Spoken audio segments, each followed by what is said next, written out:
وہ آپ جاب حاصل کرنے کے لیے ہی پڑھتے ہیں نا. جبکہ آپ علم تفسیر یا علم حدیث پڑھیں گے تو یہ تو اخروی علوم ہے. تو اخروی علوم سے آپ کو کیا ملے گا؟ ایک پیسہ بھی نہیں ملے گا آپ کو. ایک پیسہ بھی نہیں ملے گا آپ کو. اگر کوئی آپ کو دے گا بھی، آپ کسی مدرسے کے استاد ہوں، وہاں کی یا کسی اسلامی اسٹڈی سینٹر کے آپ استاد ہوں یا وہاں کے محتمم ہوں، تو وہ بھی بس معمولی سا رقم آپ کو بطور تنخواہ کے دی جاتی ہے آج کے دور میں، کوئی 5,000 6,000 روپیہ. جبکہ کسی کالج میں اگر آپ پروفیسر ہیں، لیکچرار ہیں، تو وہاں پر آپ لاکھوں میں، 80,000 لاکھ یا اس سے بھی زیادہ آپ تنخواہ لیتے ہیں. یعنی دنیا اس سے اندازہ لگایا جا سکتا ہے کہ اللہ کن کو زیادہ دیتا ہے دنیا میں آ کر. ان لوگوں کو جو آخرت کو چاہتے ہیں، جو آخرت پسند ہے، یا وہ جو دنیا پرست ہیں. اور اس کی سب سے بڑی وجہ کیا ہے کہ یہ دنیا مومن کے لیے قید خانہ ہے صحیح حدیث کے مطابق، اور کافروں کے لیے اور ان جیسے لوگوں کے لیے جنت ہے. تو ظاہر سی بات ہے جنت میں بہتات ہوتی ہیں، تو کافروں کے لیے تو بہتات ہی رہے گی. جبکہ مومنین کے لیے جن کا اصل ٹھکانہ آخرت ہے، جنت ہے، تو ان کے لیے یہاں اس دنیا میں کچھ بھی نہیں ہوتا ہے. اور یہاں پر یہ بات بھی واضح کروں کہ جس کے پاس دنیا جتنی کم ہوتی ہے اس کے پاس آخرت اتنی زیادہ ہوتی ہے، اور جس کے پاس دنیا جتنی زیادہ ہوتی ہے اس کے پاس آخرت اتنی ہی زیادہ کم ہوتی ہے. لیکن یہ مثال صرف میں نا کافروں اور مسلمانوں کے لیے دے رہا ہوں. اگر مومن دونوں ہوں، یعنی اب مسلمان کے پاس بھی اللہ نے کافی زیادہ دولت دی ہوں، تو اس کو بھی اللہ کے رسول علیہ الصلوۃ والسلام نے بہت ہی اچھا سمجھا ہے، بشرطے کہ وہ اللہ کی راہ میں اس مال کو خرچ کرتا ہو. کیونکہ ظاہر سی بات ہے وہ اپنے مال کے ذریعے سے حج بھی کرے گا، عمرہ بھی کرے گا، جو کہ غریب مسکین لوگ نہیں کر پائیں گے. وہ اپنے مال کا سالانہ زکوٰۃ بھی نکالے گا، جو کہ مسکین غریب فقراء نہیں کر سکتے ہیں. وہ اپنے مال کو کسی بھی اسلامی مصرف میں خرچ کر سکتا ہے، جو کوئی بھی مسکین محتاج غریب آدمی نہیں کر سکتا ہے. تو اس طرح اگر کوئی متقی مومن ہو، اپنے مال کے ذریعے سے وہ اللہ کا قرب حاصل کرے، تو پھر وہ مال اس کے لیے رحمت کا باعث ہے. ورنہ یہ مال کافروں کی طرح اس کے لیے بہت بڑا مسئلہ یا بہت بڑا وبال بن سکتا ہے. اللہ محفوظ رکھے ہم سب کو. اور ویسے بھی مال کے ساتھ، دنیا کے ساتھ کبھی بھی محبت نہیں کرنی چاہیے. یہ بہت بڑی ناسمجھی اور انتہائی بے وقوفی ہے کہ ایک بندہ اس دنیا کے لیے آیا ہی نہیں ہے، آخرت کے لیے آیا ہے، بلکہ آخرت کے لیے پیدا کیا گیا ہے، لیکن محبت کریں تو دنیا کے ساتھ محبت کریں، دنیاوی آسائشوں کے ساتھ محبت کریں، دنیاوی لذات کے ساتھ محبت کریں، اور یہ بھی جانتا ہو کہ میں نے اس دنیا میں نہیں رہنا ہے. یا میں اگر آسان سے لفظوں میں یوں کہوں کہ یہ دنیا میری نہیں ہے، یہ میرا اپنا ٹھکانہ نہیں ہے، میرا اپنا ٹھکانہ دوسرا ہے، تو پھر اس عارضی ٹھکانے سے محبت کرنے کا جواز کہاں بنتا ہے؟ تو اتنی زیادہ محبت کہ پھر اس دنیا سے جانے کا من ہی نہیں کرتا ہے. تو اسے بڑی احمقانہ حرکت تو کوئی ہو ہی نہیں سکتی ہے. اللہ محفوظ رکھے. تو لہٰذا ہمیں قرآن کو بہت اچھی طرح سمجھنا چاہیے کہ یہ دنیا مومنین کا نہیں ہے، متقین کا نہیں ہے. یہ دنیا کافروں کا ہے، مشرکین کا ہے، منافقین کا ہے، جن کے لیے تو یہ جنت ہے. وہ تو کبھی نہیں چاہیں گے کہ ہم اس جنت سے نکل جائیں. اگلی آیت میں اللہ رب العزت نے فرمایا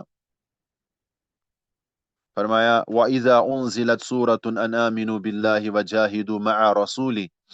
اور جب کوئی صورت اتاری جاتی ہے، نازل کی جاتی ہے کہ اللہ پر ایمان لاؤ اور اس کے رسول کے ساتھ مل کر جہاد کرو، تو ان میں سے دولت والے تجھ سے اجازت مانگتے ہیں اور کہتے ہیں کہ ہمیں چھوڑ دے، ہم بیٹھنے والوں کے ساتھ رہ جائیں. دیکھیں پھر وہی دولت والوں کا ذکر آیا، مال کے ساتھ بے انتہا محبت کرنے والوں کی بات آئی. اور وہ کون سی بات آئی؟ ابھی جو میں ڈسکس کر رہا تھا کہ یہ مال والے، ان کے لیے دنیا جنت ہوتی ہے، جبکہ مومنین کے لیے یہ قید خانہ ہے.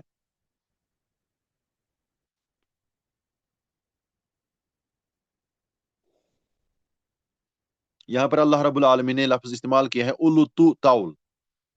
استأذنک اولو الطول. تو یہ مال والے، طول، الطول کا معنی ہے الفضل والقدرت والغنى وسعہ، یعنی وسعت و طاقت اور مال و دولت. تو اس لیے ہم نے ترجمہ میں ذکر کیا کہ مال و دولت والے. اور الخوالف استعمال ہوا ہے اس آیت میں، ہے نا؟ نہیں، وہ تو اگلی آیت میں استعمال ہوا ہے، آیت نمبر 83 میں.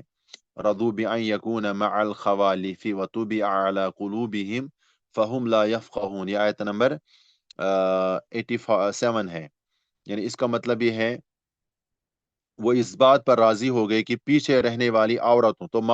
یہ جو خوالف ہے یہ خالفہ کی جمع ہے، پیچھے رہنے والی عورتیں اسے مراد ہیں۔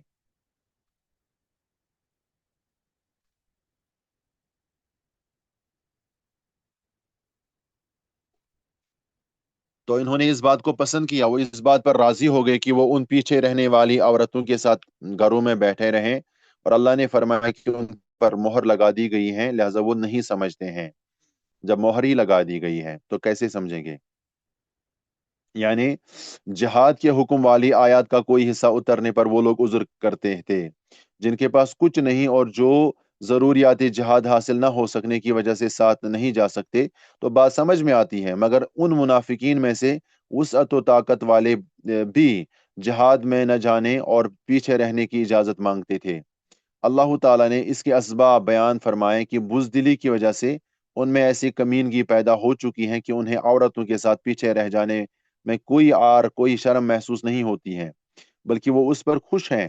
اور ان کے اعمال بد کی وجہ سے ان کے دلوں پر مہر لگا دی گئی ہے، جس کی وجہ سے وہ جہاد کی برکات کو اور بزدلی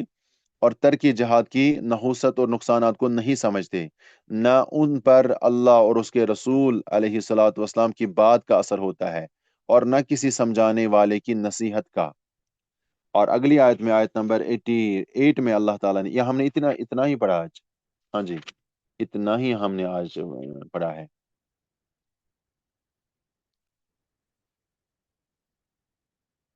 اور ویسے بھی ہمارے ہمارے کلاس کا جو ٹائم تھا وہ ختم ہو چکا ہے، 3 منٹ اوپر ہو گئے ہیں۔ اگر تو کسی کا کوئی سوال ہے، کوئی کوشچن ہے تو آپ پوچھ سکتے ہیں۔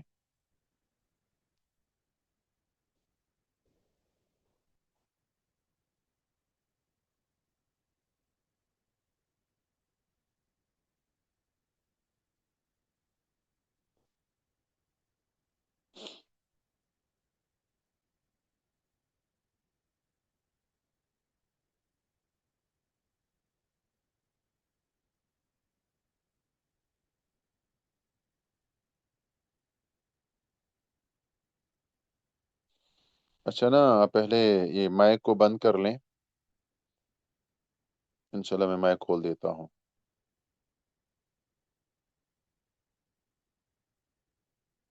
لو بابا، آپ مائک آف کر لیں۔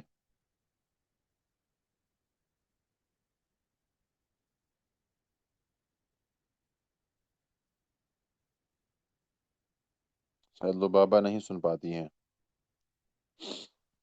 تو آپ سوال پوچھیے، میں نے مائک کھول دیا ہے۔